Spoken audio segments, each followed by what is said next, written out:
keputusan KPU 731 itu hanya menyesuaikan dengan pengaturan dalam Undang-Undang Keterbukaan Informasi Publik di Undang-Undang 14 tahun 2008 yang intinya secara umum atas data-data seseorang, para pihak yang nanti kalau kita atur di pencalonan presiden wakil presiden termasuk data-data yang ada saat ini itu berkaitan dengan data-data yang dikecualikan yang diatur di pasal 17 huruf G dan huruf H itu harus dia bisa dibuka atas persetujuan yang bersangkutan atau karena putusan pengadilan sebagaimana diatur dalam Undang-Undang Keterbukaan Informasi pasal 18 huruf A ayat 2. Jadi pada intinya kami hanya menyesuaikan pada dokumen-dokumen tertentu yang ada dalam tanda kutip aturan untuk dijaga kerahasiaannya, misalnya berkaitan dengan rekam medis,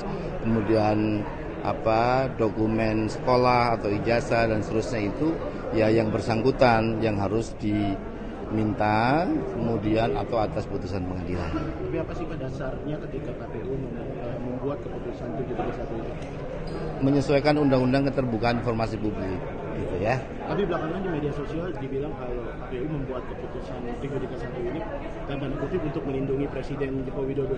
Tidak ada yang dilindungi karena ini ada uji konsekuensi yang harus kami lakukan ketika ada pihak meminta di PPID kami. Jadi ada informasi-informasi yang lembaga itu kemudian harus mengatur mana yang dikecualikan, mana yang tidak. Nah berkaitan dengan data itu ada data-data yang harus atas persetujuan yang bersangkutan dan juga putusan pengadilan yang itu sudah diatur dalam Undang-Undang Keterbukaan Informasi Publik. Itu berarti termasuk ijazah sama riwayat itu? Iya, kalau riwayat hidup enggak. Kan ada data yang tidak terkait dengan itu. Kalau dalam pencalonan presiden kemarin misalnya visi misi sama daftar riwayat hidup langsung dibuka. Yang hanya berkaitan dengan data yang dikecualikan atau data yang butuh persetujuan yang bersangkutan atau putusan pengadilan untuk dibuka saja. Jadi itu tidak semua data. Pejabat publik sebenarnya bukan harus masyarakat juga. Ya tapi kalau itu kemudian orangnya ada kan silakan minta ke orangnya kan begitu. Aturannya kan harus persetujuan. Silakan dilihat di pengaturan Undang-Undang Keterbukaan Informasi Publik.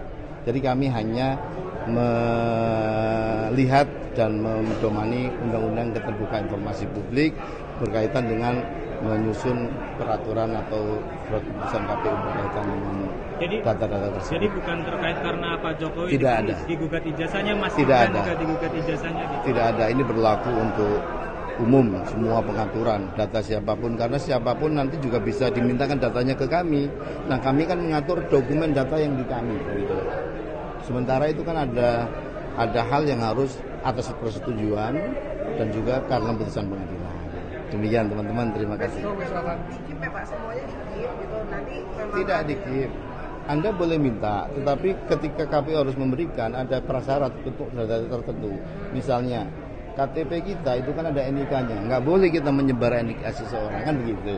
Seperti itulah, termasuk rekam medis misalnya begitu.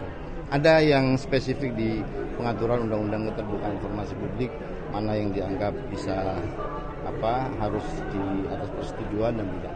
Itu persetujuan berarti persetujuan capres CV terkait gitu ya Pak? CV Pilpres kemarin juga kami langsung sampaikan CV termasuk visi misi calon.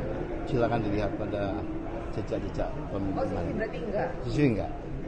Daftar riwayat hidup kan maksudnya? Enggak. Oke ya? Itu berarti persetujuan capres terkait kan ya Pak ya? Enggak, kalau hal-hal yang tidak menyangkut data-data yang diatur dalam Undang-Undang Keterbukaan Informasi Publik ya akan kami berikan. Oke? Terima kasih.